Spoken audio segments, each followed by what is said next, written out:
Hey people. So I want to talk about a article that I read that actually impressed me. And it's really hard for me to say that I find many articles online, especially ones that make me want to do videos that talk about BDSM in a positive way that actually get it right. Most of them get it pretty wrong. But this one on self.com did a pretty bang up job. So I'm going to go ahead and have my computer read it, and then we'll talk about it as it goes forward. Hello and welcome to Almost 2017, a time when millions of people have pledged their hearts and vaginas to a fictional character named Christian Grey who likes to engage in BDSM. Although the 50 Shades of Grey fervor is alive and well, especially as the second movie's premiere approaches, tons of myths about BDSM persist. True. BDSM is a catch-all term involving three different groupings: Michael Aaron, PhD, a sex therapist in New York City and author of Modern Sexuality, tells Self. First up, bed, aka bondage BD. and discipline. Bondage and discipline include activities like tying people up and restraining them, True. along with setting rules and meting out punishments, Aaron explains. Yeah. Then there's DS, or dominance and submission. Dominance and submission are more about power dynamics, True. Aaron explains. Basically, one person will give the other power over them, Yep. whether it's physical, Mm-hmm. emotional, or both. Yep. Bringing It's up the also rear, psychological small and is a others. nod to sadism, or liking to inflict pain, and masochism, liking to receive it. Mm-hmm. It's often shortened to sadomasochism to make things easier. Got it? Good. Now, a deep dive into 9 things everyone gets wrong about BDSM. Yep. Let's get into it. 1 myth: BDSM is a freaky fringe thing most people aren't into.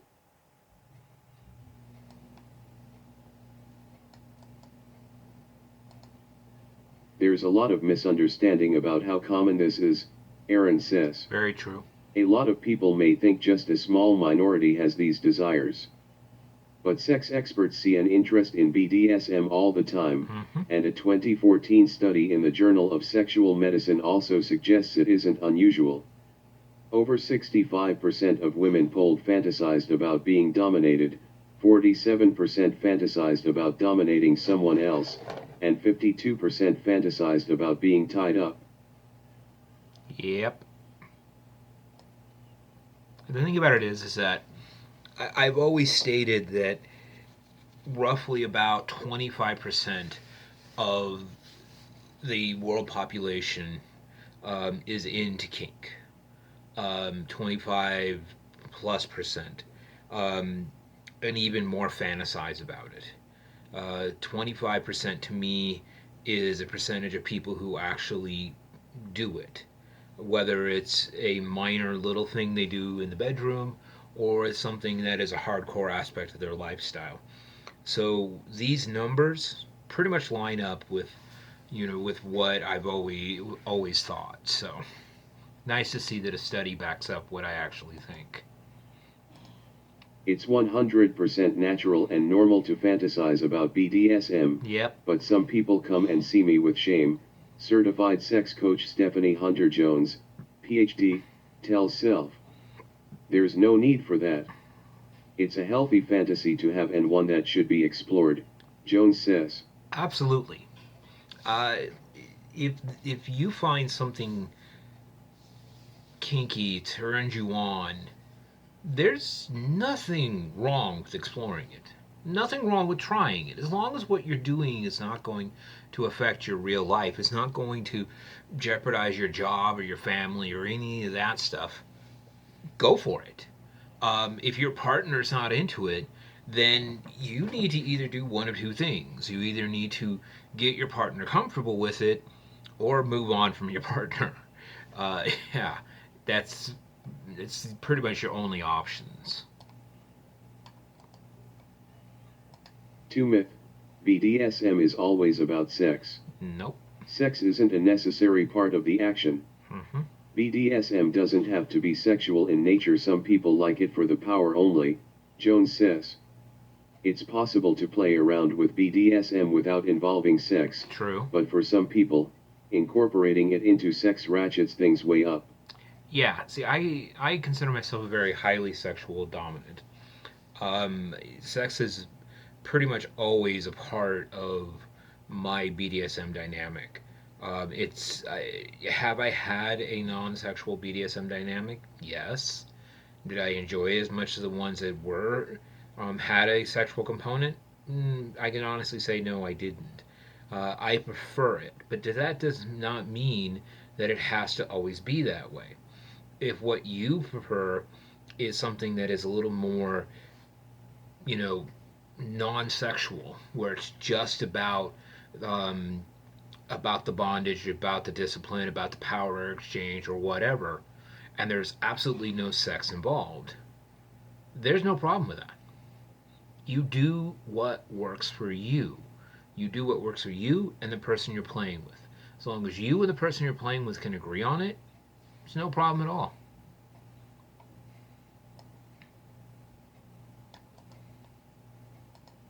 3 myth. You can spot a BDSM fan from a distance. All sorts of people like BDSM, including those who seem straight-laced. Mm-hmm. For them, it can actually be especially appealing because it offers a chance to exercise different parts of their personalities. True. Some of the most conservative seeming individuals are into BDSM, Jones Absolutely says. true. Absolutely true. You would not believe it. The vast majority of people that I know in BDSM and in the kink scene are very liberal minded.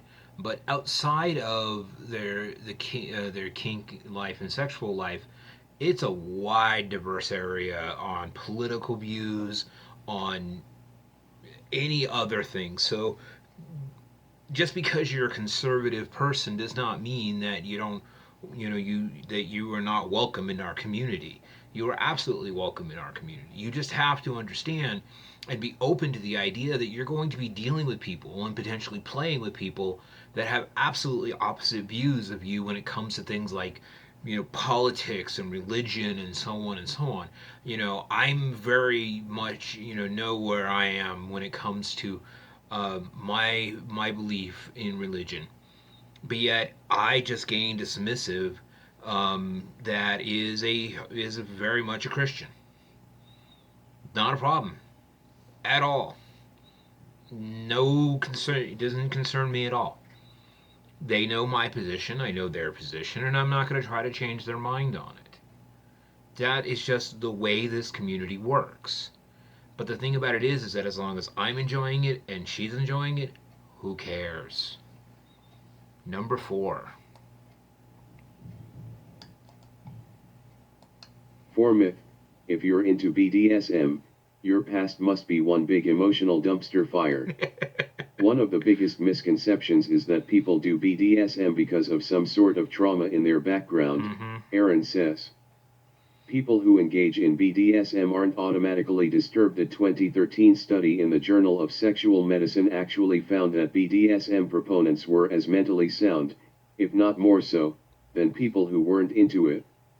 We conclude that BDSM may be thought of as a recreational leisure, rather than the expression of psychopathological processes, the study authors wrote.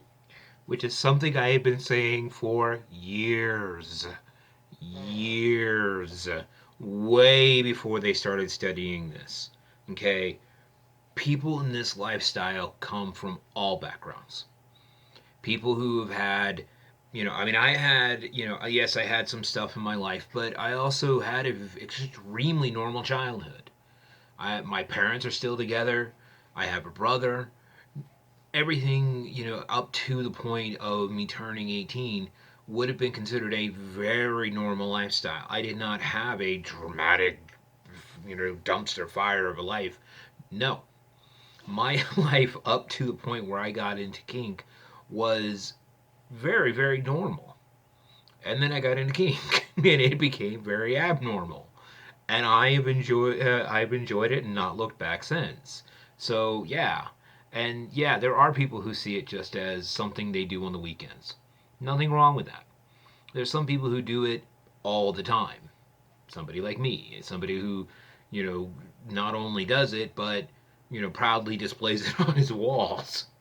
you know, I mean, this to me is not just, my toys. This is my art too. This is, if I had a regular house, I'd have one of my rooms dedicated to nothing but my toys and all, and create a dungeon that is part of my life. But the thing about it is that I would be proud of it. I'm proud of what I have back there. I take care of that stuff immensely. But the thing about it is that it doesn't matter where you're from. It doesn't matter who you are. It doesn't matter if you grew up with a completely normal life or you had some emotional trauma. Okay, this lifestyle can actually be used to help you with that emotional trauma. So, yeah, definitely, it doesn't matter where you're from. It matters where you're going. So, number 5. 5 myth. BDSM is emotionally damaging. When done properly, Mm-hmm. BDSM can be the exact opposite. I often use BDSM as a healing tool for my vanilla couples, or couples that don't typically engage in kink, Jones says. She finds it especially helpful for people who struggle with control and power dynamics. True. To help couples dig themselves out of that hole, Jones will assign sexual exercises for them to complete at home. Whoever feels like they have less power in the relationship gets the power during the role play. This has saved relationships, Mm-hmm. Jones says, by helping people explore what it feels like to assume and relinquish control first in the bedroom, then in other parts of the relationship.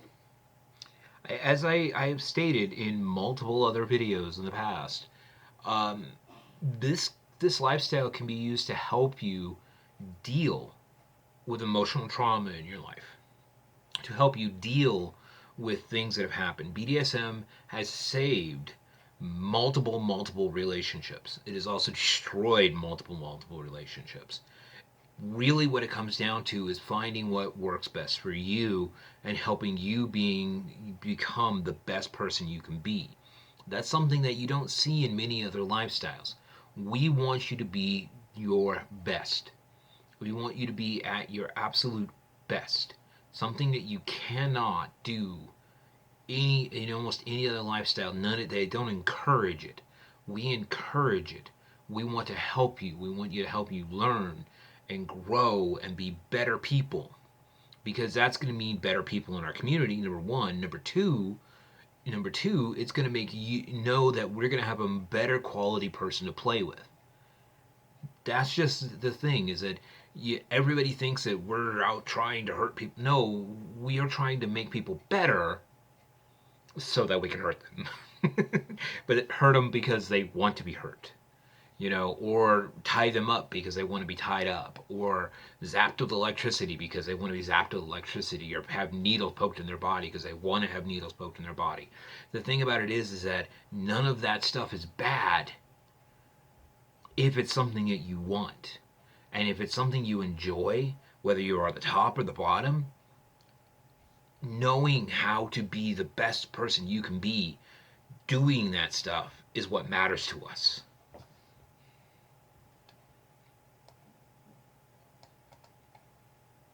6 myth. The dominant person is always in charge. When it comes to dominance and submission, there are plenty of terms people may use to describe themselves and their partners. True. Top/bottom, DOM, Dom. or Dama, for women, /sub, Still and Dom. master, or mistress/slave are a few popular ones. Mm-hmm. These identities are fluid. Yep. Some people are switches, so they alternate between being submissive and dominant depending on the situation, Jones explains. Contrary to popular opinion, the dominant person doesn't really run the show. Nope. In a healthy scene period of BDSM sexual play, the submissive person is always the one in control because they have the safe word, Jones Absolutely. says. A safe word is an agreed upon term either person can say if they need to put on the brakes. Because a submissive is under someone else's control, they're more likely to need or want to use it. Whenever the safe word is given, Eh, the scene stops, no questions asked, Jones says. as part of, I do have to disagree slightly with that because a good top, a good dominant, a good master will do everything in their power to go right to that edge but not go over it. For me, a scene where the person codes is I screwed up. I made a mistake because I shouldn't have pushed them that far unless that was the point of the scene to make them code. And I have done scenes like that. But the thing about it is that it's not the intent. It's not the intent of the dominant to make you code. If that is your intent to make them code every time, you're doing it wrong. Your job is to get them close to that edge without going over.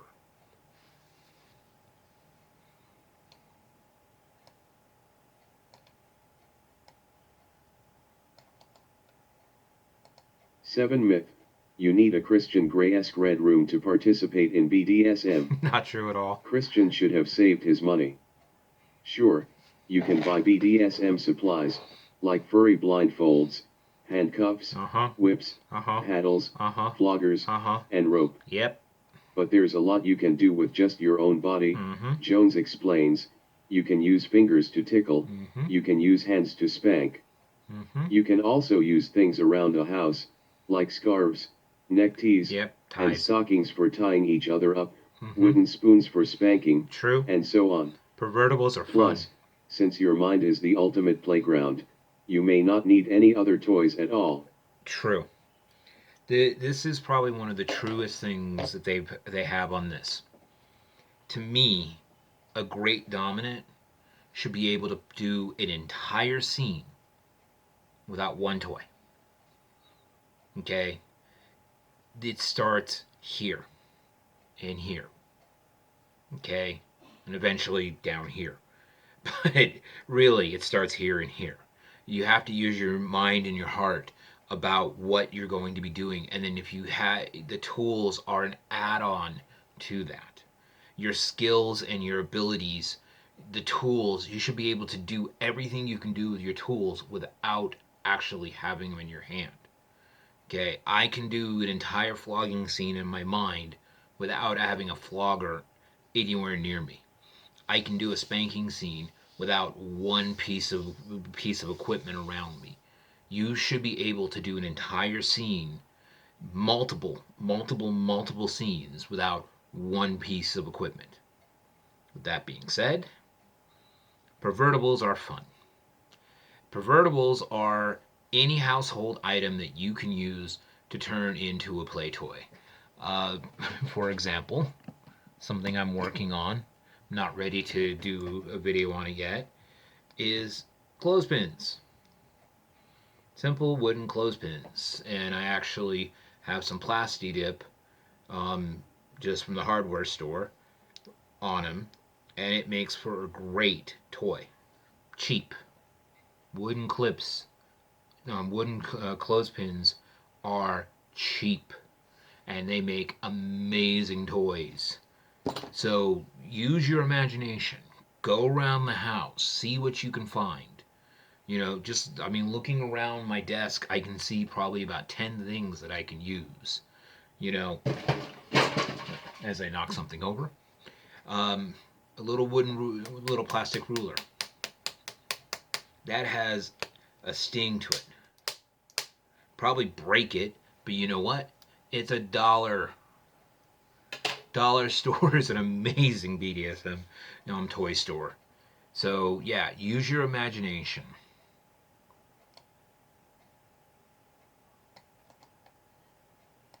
8 myth.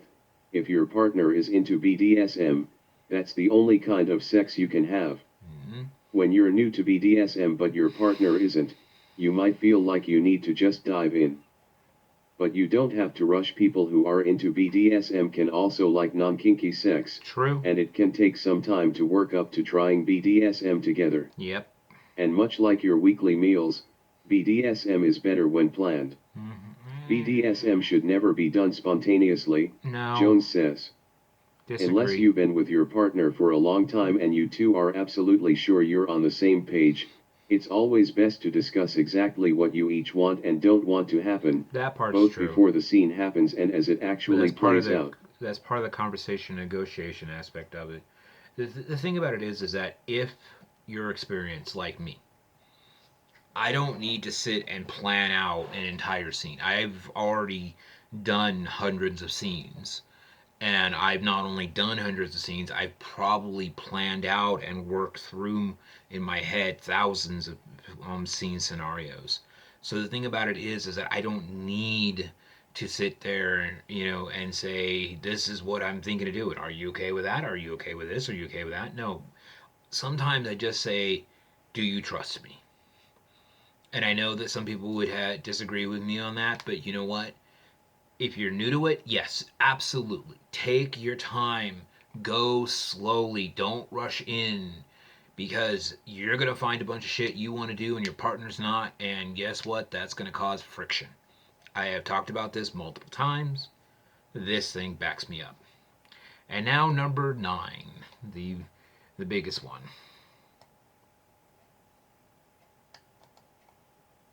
9 Myth: BDSM is dangerous. It's not. The BDSM community actually prides itself on physical and emotional safety. Absolutely. A number of discussions around consent are integral to individuals in the community. Mm-hmm. People have negotiations around what they're going to do, Mm-hmm. Aaron says. People in the community use a couple of acronyms to emphasize what good BDSM is: Yep. SSC, or safe, Sane sane, and and consensual. consensual, and Rack. RAC, or risk aware consensual Consensual kink. kink. Of course, sometimes it's still a gamble. Yep. A number of things people do have some danger: boxing, skydiving, and bungee Mm-hmm. jumping are all legal, but it's about trying to be as safe as possible while understanding that there's some inherent risk, Uh-huh. Aaron says. It's up to each person to set parameters that allow everyone involved to enjoy what's going on without overstepping boundaries. Absolutely. Absolutely. Do it is what we do dangerous? Can be. Okay. Flogging. I mean, simple bondage can be dangerous. But if you do it and you do it right, it can be safe and fun. But you have to educate yourself, learn, practice, and practice, and practice, and practice, and practice. Like I said, I've been doing this for 25 years and I still practice. 3 or 4 times a week, I'll go grab a toy off the wall and practice. Okay, I've got a practice dummy sitting over there that I practice my flogging with still today. 25 years later, I still practice, and you should too. So, couple last things. If you're interested in trying BDSM, don't feel overwhelmed. You can take baby steps. Exactly true.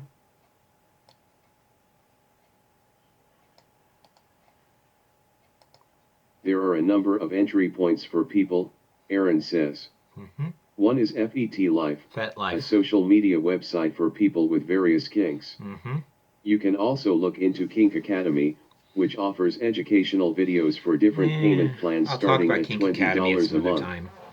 Another option is Googling for munches, or Mm-hmm. non-sexual meet and greets for kinky people in your area, But you can find them along on with Fet searching too. for kink-related organizations in your city. Most big cities have at least one major resource. Yep. They usually go by different names, like Tez in New York City and Black Rose in DC, Mm-hmm. Aaron explains, but when you find yours, you may be on the road to opening up your sex life in a pretty exciting way. Absolutely. Absolutely. By the way, yeah, you can find most munches now are going to be posted on FET. FET is the de facto home of BDSM. Kink Academy, I know about it. I haven't really researched too deeply into it.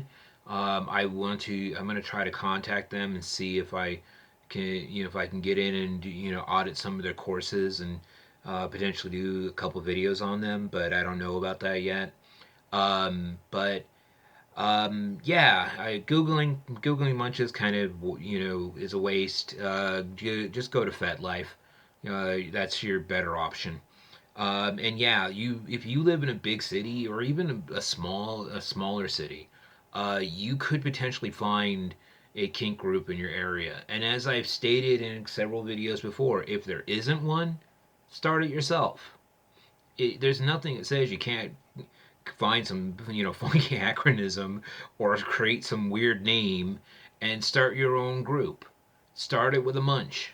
Get a few people involved and find, eventually somebody will say, "Hey, I have a home we can use." And then you start throwing parties and then eventually you have a legitimate BDSM group. It's not difficult. It's just a matter of you taking your time. So, I'm going to put a link to this article below. Check it out.